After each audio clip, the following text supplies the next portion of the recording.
നമസ്കാരം. മിഷൻ 24 വാർത്തകളിലേക്ക് സ്വാഗതം. ഓൺലൈൻ തട്ടിപ്പുകൾ വ്യാപകമാകുന്നത് ജനങ്ങളെ ആശങ്കയിലാക്കുകയാണെന്നും ഇതിനെതിരെ ശക്തമായ നടപടികൾ എടുക്കണമെന്ന് ആവശ്യപ്പെട്ട് കേന്ദ്ര സർക്കാരിൽ സമ്മർദ്ദം ചെലുത്തുമെന്നും കേന്ദ്ര ആഭ്യന്തര മന്ത്രിയെ നേരിൽ കണ്ട് വിഷയം അവതരിപ്പിക്കുമെന്നും ഷാഫി പറമ്പിൽ MP പറഞ്ഞു. യുവാക്കളും സ്ത്രീകളും വിദ്യാസമ്പന്നർ പോലും ഓൺലൈൻ കെണികളിൽ പെടുകയാണ്. പലരും ജീവൻ പണയപ്പെടുത്തുകയാണെന്നും തട്ടിപ്പിനിരയായി 2 ആഴ്ച മുൻപ് ആത്മഹത്യ ചെയ്ത കായക്കൊടി കാഞ്ഞിരോളി പീടികയിലെ അമ്പലക്കണ്ടി ജസീറയുടെ വീട്ടിൽ എത്തി കുടുംബാംഗങ്ങളെ ആശ്വസിപ്പിച്ചതിനു ശേഷം അദ്ദേഹം പറഞ്ഞു.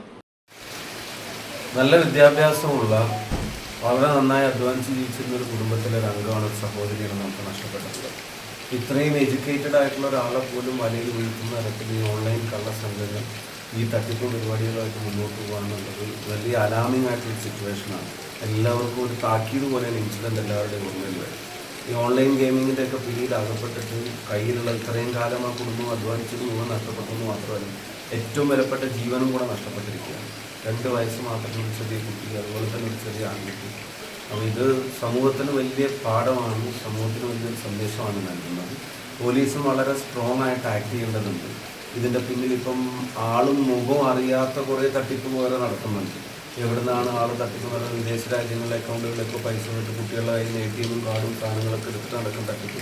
പക്ഷേ ഇതിൽ പൈസ മേടിച്ചവർ, ഇതിൽ ഇടപാടുകാരെ പല ആളുകളുടെയും വീട് ഉൾപ്പെടെയുള്ള വിവരങ്ങളാണ് കുടുംബം പോലീസിന് കൈമാറിയിട്ടുള്ളത്.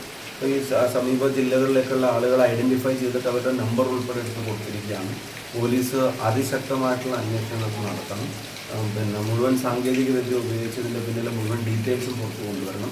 ഈ തട്ടിപ്പിന് നേതൃത്വം നൽകുന്ന ആളുകളുടെ വലയിൽ ഇനിയും ആളുകൾ കുടുങ്ങിയിട്ടുണ്ട്. ഇനി ആളുകളുടെ ജീവൻ നഷ്ടപ്പെട്ടു പോകുന്ന ഒരു സാഹചര്യം ഉണ്ടായിക്കൂടാ. അപ്പോൾ ഒരു സ്പെഷ്യൽ ടീമിനെ, സ്പെഷ്യൽ ഇൻവെസ്റ്റിഗേഷൻ ടീമിനെ തന്നെ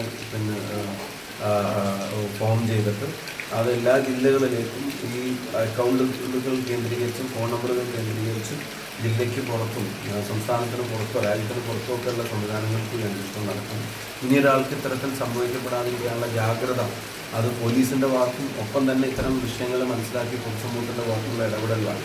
വളരെ നന്നായി സോഷ്യൽ മീഡിയയിലൊക്കെ ഇൻട്രാക്ട് ചെയ്യുന്ന ഒരാളും ഞാൻ നേരത്തെ സൂചിപ്പിച്ചതുപോലെ അഭ്യസ്ത വിദ്യയായിട്ടുള്ള ഒരു ചെറുപ്പക്കാരിക്കാണ് ഇത് സംഭവിച്ചിട്ടുള്ളത്. അപ്പോൾ അറിവുള്ളവരെ പോലും പറ്റിക്കുന്ന തരത്തിൽ ഈ കൊള്ള സംഘം വിലസുകയാണ്. അപ്പോൾ അവരെ പിടിയിൽ നിന്ന് കൂടുതൽ ആളുകൾ പെട്ടിട്ടുണ്ടെങ്കിൽ അവരെ രക്ഷിക്കാനുള്ള ഒരു ഉദ്യമം കൂടി ഇതിൻ്റെ ഭാഗമായിട്ട് നടക്കണം. ഈ കുടുംബത്തിന് തിരിച്ചു കിട്ടാത്ത വിധത്തിൽ അവരുടെ ഏറ്റവും വിലപ്പെട്ടത് നഷ്ടപ്പെട്ടു. പക്ഷേ 2 കുഞ്ഞു മക്കളുള്ളതാണ്. അധ്വാനിച്ചുണ്ടാക്കിയ പൈസ ആരാണ് തട്ടിച്ചത് അവരെ കണ്ടെത്തി അത് തിരിച്ച കുടുംബത്തിന് കിട്ടാനുള്ള സാഹചര്യം ഉണ്ടാക്കുന്നത് പോലീസിനോട് ആവശ്യപ്പെട്ടിട്ടുണ്ട്. SP ആയിട്ട് ഫോണിൽ സംസാരിച്ച് അന്വേഷണം നേരിട്ട് മോണിറ്റർ ചെയ്യാമെന്നോ റിവ്യൂ ചെയ്യാമെന്നോ അദ്ദേഹം ഉറപ്പ് നൽകിയിട്ടുണ്ട്. അതിൻ്റെ തുടർ നടപടികൾ കാക്കുകയാണ്. ഈ കാര്യത്തിൽ കൂടുതൽ ആളുകളിലേക്ക് ഈ പ്രശ്നങ്ങളെ എത്തിക്കുന്ന തരത്തിലുള്ള ഒരു ഓൺലൈൻ ക്യാമ്പയിൻ കൂടെ തീർച്ചയായിട്ടും വടകരയിൽ സമീപ പ്രദേശങ്ങളിൽ നടത്താനും ആലോചിക്കുന്നു. ഈ അന്വേഷണത്തിൻ്റെ ഭാഗമായിട്ട് കിട്ടുന്ന പ്രാഥമിക വിവരങ്ങൾ അനുസരിച്ച് ഇപ്പോൾ ജില്ലയുടെയും സംസ്ഥാനത്തിൻ്റെ അതിർത്തിക്ക് അപ്പുറത്താണ് കാര്യങ്ങളെങ്കിൽ അതിനെ ക്രോഡീകരിക്കാവുന്ന തരത്തിലുള്ള കേന്ദ്ര ഏജൻസികളുടെ ഇടപെടലും തീർച്ചയായിട്ടും ആവശ്യപ്പെടും. അതും പോലീസിൻ്റെ പ്രാഥമിക അന്വേഷണ റിപ്പോർട്ട് അനുസരിച്ച് കൂടുതൽ വിപുലമായിട്ടുള്ള അന്വേഷണം ആവശ്യമെങ്കിൽ അതും ആവശ്യപ്പെടും. ഈ അന്വേഷണത്തിൻ്റെ ഭാഗമായിട്ട് കിട്ടുന്ന പ്രാഥമിക വിവരങ്ങൾ അനുസരിച്ച് ഇപ്പോൾ ജില്ലയുടെയും സംസ്ഥാനത്തിൻ്റെ അതിർത്തിക്ക് അപ്പുറത്താണ് കാര്യങ്ങളെങ്കിൽ അതിനെ ക്രോഡീകരിക്കാവുന്ന തരത്തിലുള്ള കേന്ദ്ര ഏജൻസികളുടെ ഇടപെടലും തീർച്ചയായിട്ടും ആവശ്യപ്പെടും. അതും പോലീസിൻ്റെ പ്രാഥമിക അന്വേഷണ റിപ്പോർട്ട് അനുസരിച്ച് കൂടുതൽ വിപുലമായിട്ടുള്ള അന്വേഷണം ആവശ്യമെങ്കിൽ അതും ആവശ്യപ്പെടും.